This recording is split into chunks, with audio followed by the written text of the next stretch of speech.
Hey everybody, Steve Hupp here, Practice Director for Field Service at Thunder. I'm really excited to be here with our Spring 23 Field Service release video. We did one for winter and it was a lot of fun, so really excited to be talking through Spring. Now, if you haven't checked out the release notes yet, highly recommend you do so. As usual, there were some amazing features that were released within Field Service for Spring 23, including enhancements to asset management, as well as the enhanced scheduling optimization engine. But today, I'm going to be focusing primarily on the mobile application, because I feel like there were a lot of enhancements made to mobile that are going to increase usability and provide a lot of value for customers. And so I really wanted to highlight those today. Keep in mind, I think the number one release feature for Field Service Mobile is the Lightning Web Component support, which went GA or is going GA in spring. I didn't get a chance to do that today for my video just because even though there is a repository with some pre-built components that Salesforce is releasing, which I will post a link to that repository in the comments section of the video, you still have to be pretty code aware in order to do that, and for those who know me or worked with me in the past know I'm not a coder. I can barely read, most of what's going on in a code snippet. So for me, it was a little much to be able to just not only download the code, but then you have to set up your org and, authorize it. And then you have to, be able to upload the component code in certain places. And so I didn't get a chance to do that. I do plan on testing it. I do plan on going through that as soon as I can, but that wasn't the focus of this video. It was actually focused more on some of maybe I would say the more underwhelming features in the release, and by underwhelming just mean that they might not get as much play in the release notes or the blogs or things like that, but definitely important enhancements that I thought were going to add a tremendous amount of value, or I think will add a tremendous amount of value, and so I really wanted to highlight those here today. So I will go ahead and start sharing my screen, and then we will dive into the mobile application.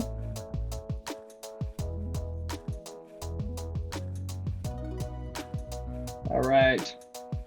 So I am on my tablet here. So for those of you who may think this is demo trickery, I am actually on my tablet. I'm just mirroring it to my screen here. So what I'm going to do is I'm going to open up the Field Service Mobile Application.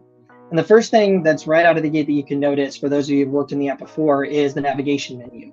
So previously the navigation menu was across the bottom, and now it's moved over to the left-hand side. And why is that? Well, when you think about it, if you're a technician out in the field and you're on your phone, right, your little mobile device, having the navigation bar down at the bottom makes sense, because you're going to be holding it with one hand in most cases. You can then navigate with your thumb between the different tabs like inventory, notifications.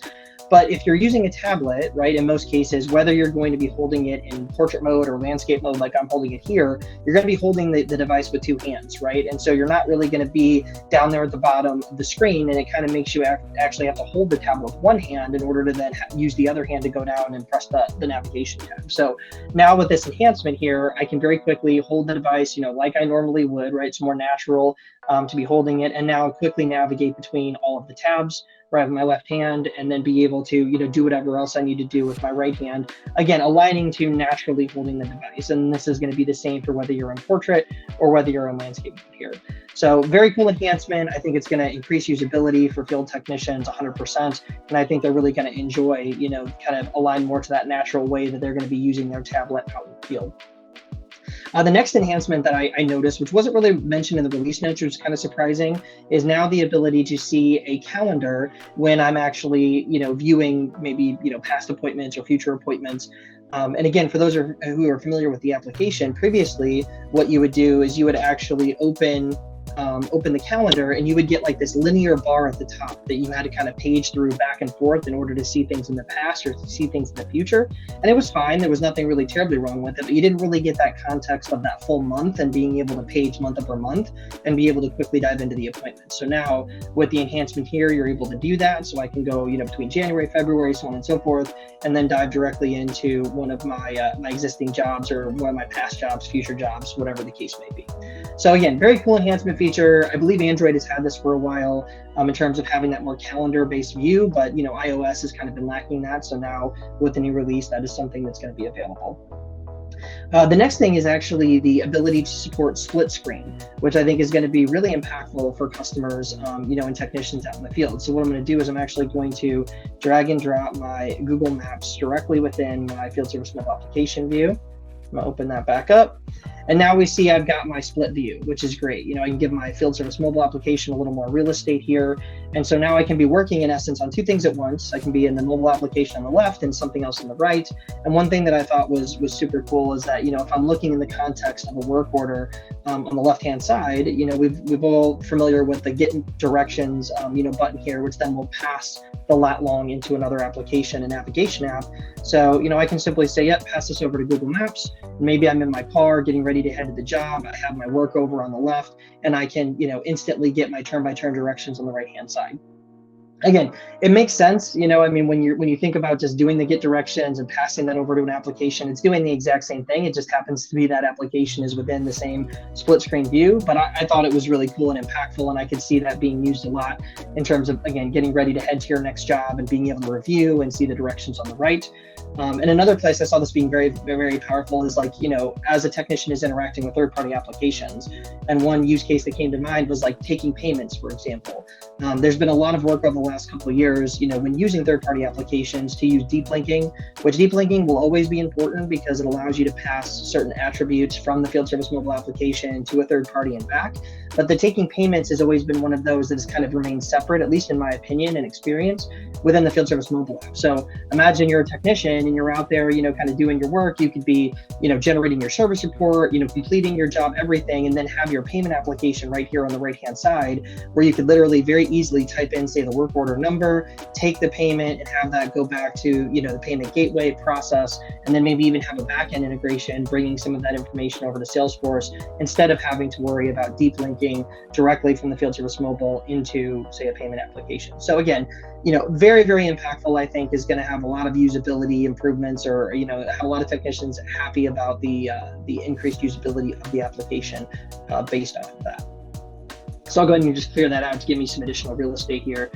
Now, the final feature that I really wanted to talk about, second to final feature that I wanted to talk about is, and this is going to be one of those features that I don't think everybody is going to appreciate. Only people who have been in the product for a while are going to appreciate. But it's so simple, but it's going to be so impactful. And that is within the inventory tab. You now have the ability with Spring 23 to filter out inventory that has a quantity of 0. Now, for those of you who've been working in the product for a while, there's been so much pain around this particular issue, right? Especially, start talking serialized products, because what would happen historically is that technicians would consume inventory. And let's say that, in this case, Alan, who's my technician, consumed that large turbine just a few minutes ago on his job that took it from 1 to 0. Well, what would happen is that would actually come to the top because it was the last modified product item. And so now you'd have a quantity of 0 right at the top, and you'd have no way to filter that out.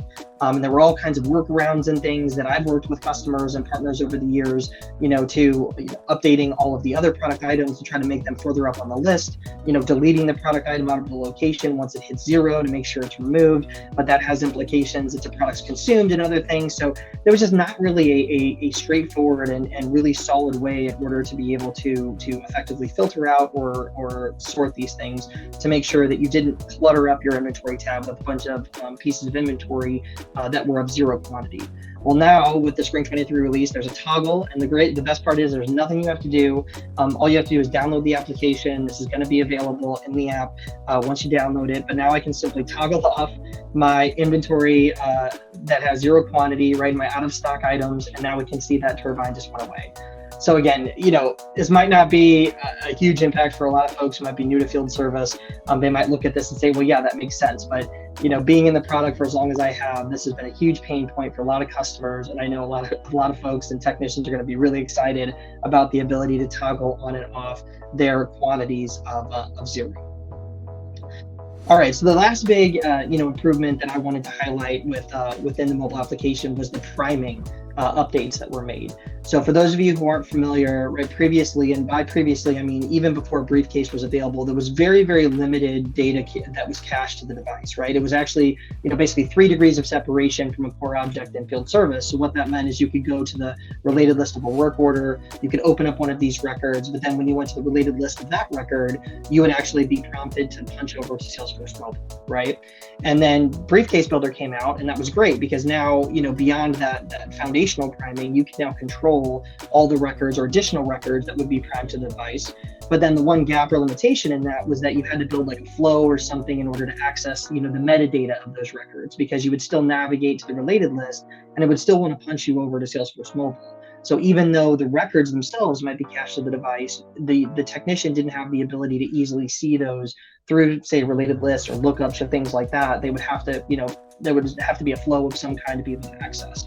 Well, now what is available, or with the updates of the data priming in Spring, I can go to, say, a contact record, which would be Lauren Bailey in this case. Open this up. Now, again, contact is not considered to be one of the core field service objects that are available. So you would immediately start to see how you would get punched over to Salesforce Mobile in the previous versions of the app. Now, though, I've got full visibility into all the related records, right, in Lauren's related list here. And then I also created a couple briefcases before making this video for things like orders and for opportunities. For quotes. So if I open like an opportunity, for example, I can now dive into that opportunity. I can go to the related, I can see the quotes, I can open my quote, and I can now go even all the way down to the quote line item to be able to see this information. So again, for those who've been working in the app for a while, this is huge.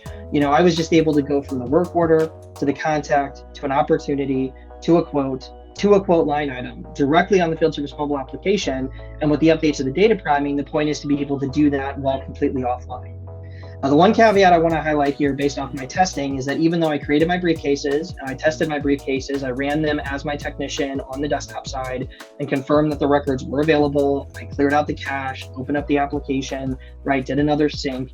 I did find that even coming all the way down to some of these levels when I went offline, that I was still having some data inconsistency, right? So it was almost like the data was there, and then I had to actually go to a dual pull down refresh while online to be able to see things like the product, for example. Like here, looking at the quote item or the quote lines, I can see 2 of the products out of the 3. And now if I wanted to see the third one, I would actually have to open that up and do like a pull down refresh here, come back, do a pull down refresh, and now I see that product name.